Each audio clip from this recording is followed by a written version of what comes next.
స్తోత్రం. హల్లెలూయా, హల్లెలూయా, praise the lord, హల్లెలూయా. ఈ యొక్క అపార్ట్మెంట్లో ఈ క్రీస్తు పుట్టుక ఆరాధన పండుగకు మన ప్రియులు గౌరవనీయులు చిన్న ఆరాధనకి ముఖ్య అతిథి. అదే రీతిగా డిఎస్పి సుధాకర్ గారు, సుధారాణమ్మ గారు, మురళీధర్ రెడ్డి గారు మన మధ్యలో ఉన్నారు. వారిని కూడా సగౌరవంగా మేము వేదిక మీదకి ఆహ్వానిస్తున్నాము. అందరూ లేచి నిలబడతాం. అందరూ లేచి నిలబడి వారిని సగౌరవంగా ఆహ్వానిస్తాం.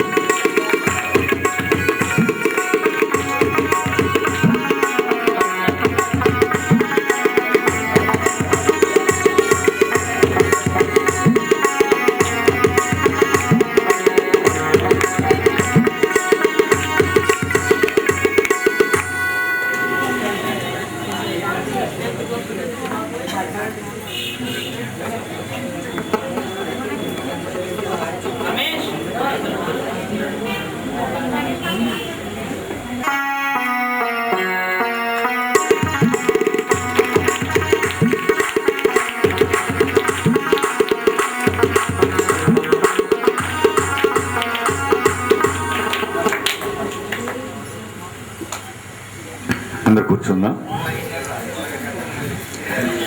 మరి ఈ రోజున నాకెంతో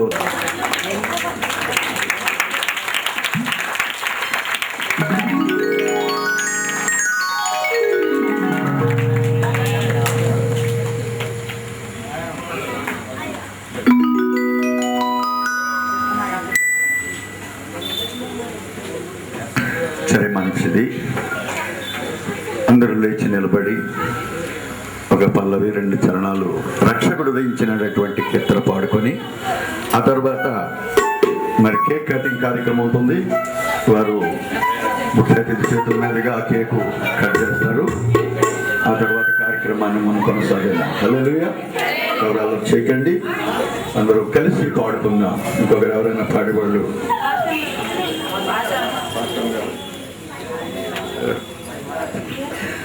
రక్షకుడు దయించిన అడక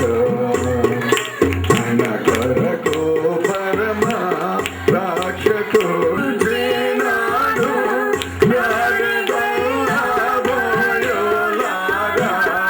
రక్షకుడు దయించినాడు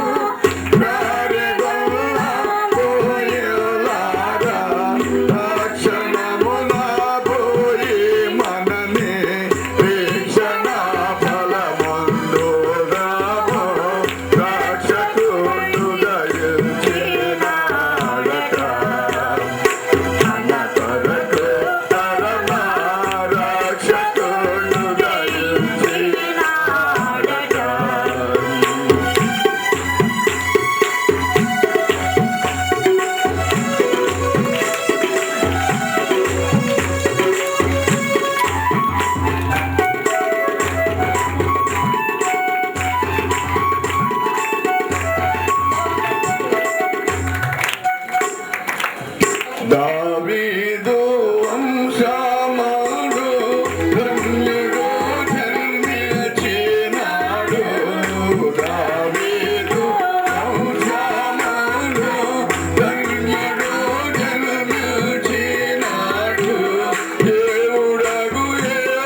నుంచి మమ్మల్ని సజీవంగా ఉంచి నీ సన్నిధిలో ఈ ప్రకారంగా అపార్ట్మెంట్లో ప్రభా ఈ అపార్ట్మెంట్ యజమానుల మధ్యలో ప్రభా మీరు మమ్మల్ని నిలబెట్టినందుకు వందనాలు.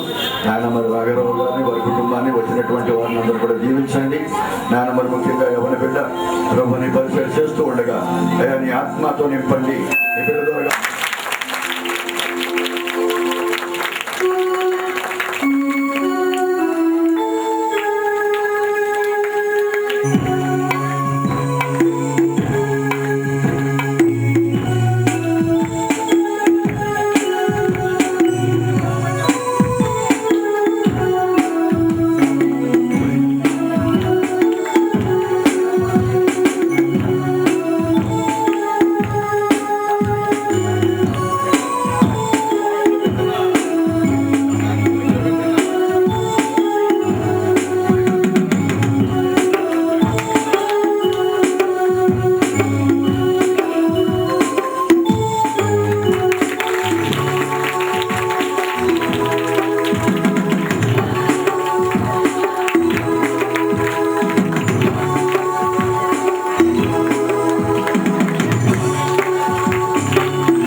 అందరూ కూర్చుందాం.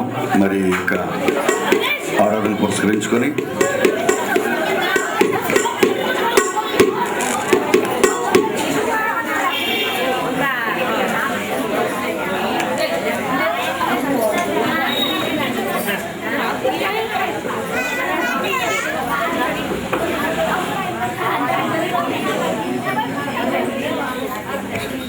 మంచిది.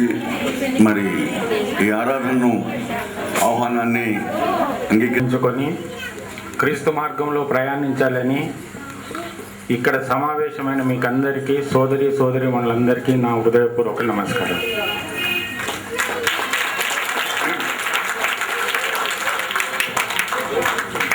క్రీస్తు మార్గం అనేది మనకందరికీ పైకి సులువుగానే కనబడుతుంది. ఎందుకంటే బయట నుంచి చూసే వాళ్ళకి ఏముంది, 10 మంది రావటం, 10 పాటలు పాడుకోవటం, లేకపోతే పోవటం అన్నట్టే తెలుస్తుంది. కానీ ఆ మార్గాన్ని, ఆ సత్య మార్గాన్ని, ఆ మార్గాన్నిలో ప్రయాణించాలంటే చాలా కష్టంతో కూడుకున్నది.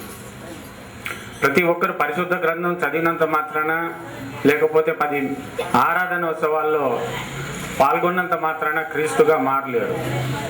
ఎందుకంటే క్రీస్తు అనేది, క్రైస్తవం అనేది మతం కాదు, ఒక మార్గం, ఒక జీవన మార్గం. ఒక మనిషి తను సత్యవంతుడిగా 10గురికి సహాయం చేసే విధంగా సమాజం కోసం ఎలా బ్రతకగలదనేది నేర్పేది ఈ మార్గం. మరి ఈ మార్గంలో మనం ఇప్పుడే పూజ చేసిపోయి, లేకపోతే మనం ఆరాధన చేసుకొని పోయి, మనం వెంటనే ఒక వ్యక్తి గురించి మనం చెడుగా ఆలోచించినా కూడా మనకు ఈ ఫలితం దక్కింది అన్నట్టు. కాబట్టి చాలా కఠోరమైనది ఇది. మీరు ఒక కఠోరమైన దీక్షను ఎంచుకున్నట్టు లెక్క.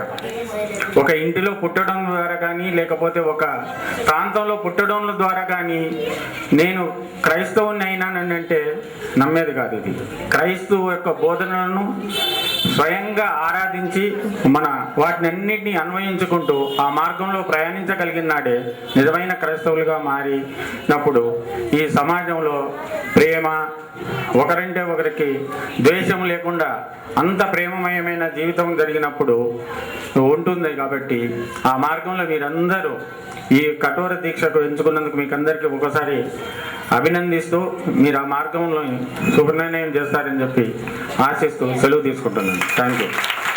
మరి వారి ఫ్రెండ్స్ ఉన్నారు ఇక్కడ, మరి వారి అల్లుడి గారు ఉన్నారు, సుధాకర్ గారు, వారి ఫ్రెండ్స్ మన మురళీధర్ రెడ్డి గారు ఉన్నారు, మరి వాళ్ళ మనవరాలు గారు సుధారాణి గారు ఉన్నారు, మరి పాప గారు కూడా ఉన్నారు, లల్లి పాప గారు. మరి నన్ను ప్రేమించి ఇచ్చేసినటువంటి వారికి నేను ఎంతో రుణపడి ఉన్నానని నేను ఇది మనవి చేసుకుంటున్నాను. మరి అదేవిధంగా ఈ సమయంలో 2 మాటలు మాత్రమే మాట్లాడతాను, ఎందుకనంటే సమయం ఎక్కువ తీసుకోవడం నాకు ఇష్టం లేదు, ఎందుకంటే తర్వాత ఇంకా వేరే కార్యక్రమం ఉంది కనుక.